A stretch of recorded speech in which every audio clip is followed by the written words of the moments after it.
is on fire. Guess I'm a bad liar.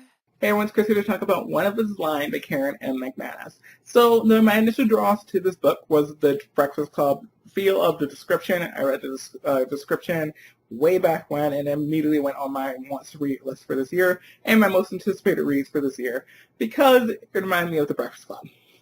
Essentially, this book is about 5 teenagers who walk into detention. One is a brain, one's a jock, one's the kind of good girl princess character, one's a criminal, and then you have a fifth character who's kind of, I guess, sort of an outcast, and that's like screams Breakfast Club. But then at the premise of this is that one of them ends up dying in detention, and now everyone suspects the other 4 for killing that person. And I was super interested in that. Breakfast Club is one of my favorite films. I would say it's my favorite not queer film because I have 10 favorite films. 8 of them are LGBT, and I feel like Breakfast Club is higher up on that list than the other one. So it's just one of my favorite films. So that really drew me into the book. I also have been getting into mysteries a little bit, especially YA mysteries. Last year with Last and Leaving, and things like that. So I was very excited going into this book. I knew there was going to be cliches going into it because the Breakfast Club is kind of set up on cliches, but the whole thing with the Breakfast Club is that these characters had more layers than just the stereotypes that they were, and I really see that when you're continuing with this book with these characters as well. That Brown's not just the brain, and he's just not just the good girl princess. Nate's more than a criminal, and Cooper is more than just the athletic jock type. You really see that there's more layers to these characters as the story goes on, and that's what I really want. What you kind of want out of a story that's like similar to the Breakfast Club. Like I want to follow these characters and enjoy the arc that they go on. And I gotta admit that I love the arcs for all the 4 main characters in this book. So I really was really happy with that. I thought the pacing of the story was really good. I really liked the mystery. The killer did not entirely elude me. When I read mysteries, my brain's hopping all over the place. I have theories left and right. I'm like, it's probably this person, it's this person. I suspected all of them for the longest period of time because like, even when I was in their heads, because it alternates between their 4 perspectives, and even if they were telling me that they weren't the person who did it, one of them is lying, so I was like, I can't trust any of you. Also, they're all pretty sketch. Anyway, so, yeah, I didn't trust anybody in the book, and I was suspicious of everyone, so I wasn't completely like shocked at the end because that was one of the theories that I had. And as the book continued to go on and things are starting to layer in more, if you have a theory and it might be correct, you're going to start seeing the pieces that link up to that theory. But that's totally fine. Like I don't have to be shocked by an ending of a book or in a mystery. I don't have to be surprised in order to enjoy it. I liked that this story had so much going on at such a fast pace that my mind just kept hopping around, that I kept having new theories, that more information was coming out in these different ways, and I'm like, maybe it's this person now, maybe it's this, maybe something else is happening. I liked that it kept my brain moving at that kind of pace and that kind of way. That's what I want out of a mystery. I don't, it's fine if I figure it out, it's just I shouldn't be bored, and I wasn't bored with this at all, so I really like that. Back of the book, you can't see it on my copy because library, but I'm pretty sure it says everyone has a secret, right? And these 4 characters have a lot of secrets.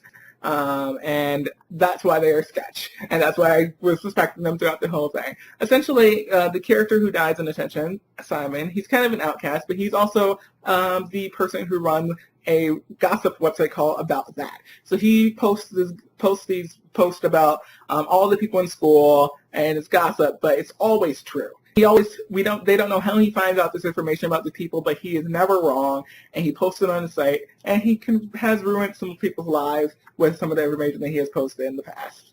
The 4 characters who end up in detention with him all were supposed to have things posted about them that day, but the post never happened because Simon died. So, well, they're suspects because they were the only people in the room when this guy died. They're also suspects because Simon was about to spread some information about them that they didn't want to get out. So the biggest letdown in the entire book is Cooper's big secret. I guessed Cooper's secret 20 pages into the book. I'm not going to say what Cooper's secret is, not because of, like, anything, because it's kind of a spoiler for a review.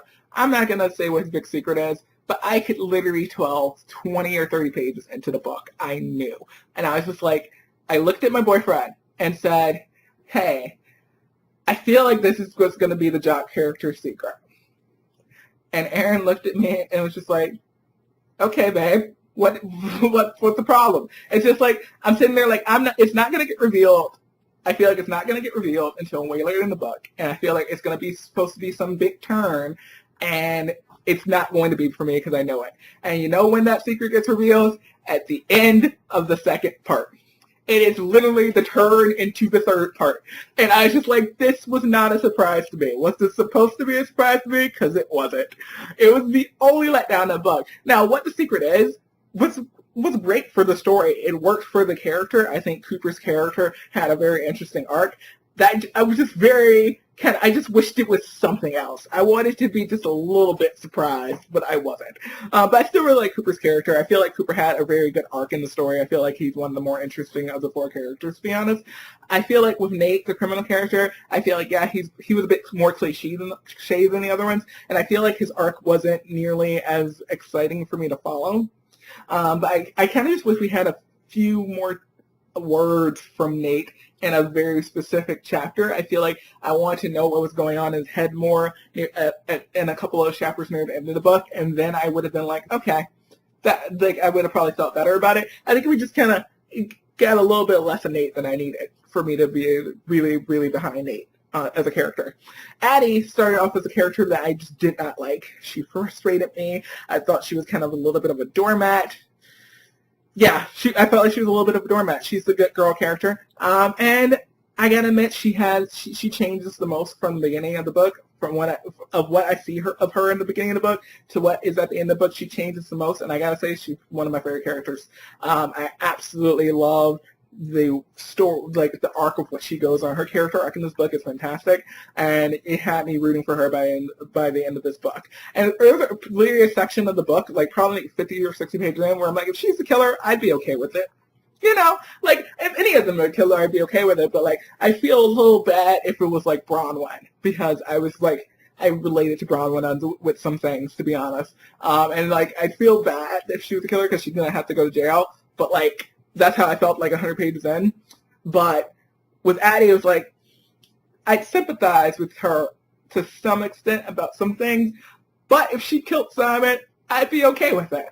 But then as the book kept going, I was like, I really hope she did it, though. It was just more like, as the book kept going, I'm like, I hope she did it. I like you, Addie. You're good. So yeah, I liked all these characters. I love the Murder Club. That's what I call them, because like, it's Breakfast Club meets murder, but I call them the Murder Club. I think they even get called the Murder Club once in the book. The four of them are great. They're great together. They're great separately. They're just really good characters that I liked and connected with and really enjoyed reading. And I thought the pacing of the story, like I said, worked really well. I thought it was great for a mystery. It had me mind continually moving and trying to figure out things. I think Karen McManus did a really good job with the story. So yeah, I really enjoyed this book. I've not been reading nearly enough standalones this year, and I'm so happy that this was one that I really, really enjoyed. So yeah, I'm really, I haven't rated it yet on Goodreads, but I'm feeling 5 stars, but like I'm also feeling 4 stars. I don't know, the Cooper thing was just kind of a little bit, I don't know, but I honestly think that most people would not have guessed it as early as I did with Cooper, so I'm not sure. Someone pointed out to me when I mentioned this before that they read it and they did not have a clue, and I'm just sitting here, was that just me? I don't know. So maybe I shouldn't like dock it a half star for that, because I'm really thinking like it's 4.5, 4.6, 4.4, somewhere around there. So I'm probably going to go through my star system and figure it out, but it's going to be a 4 or 5 star read on Goodreads. I really enjoyed it. I do recommend it. If you like mystery, like things, but if you like the concept of the book, just like these 5 kids going to detention and one of them dying and you're trying to figure it out, then definitely go and check it out. I think it's worth a read. Hope you all enjoyed this video, and I will see you all in my next video. Bye.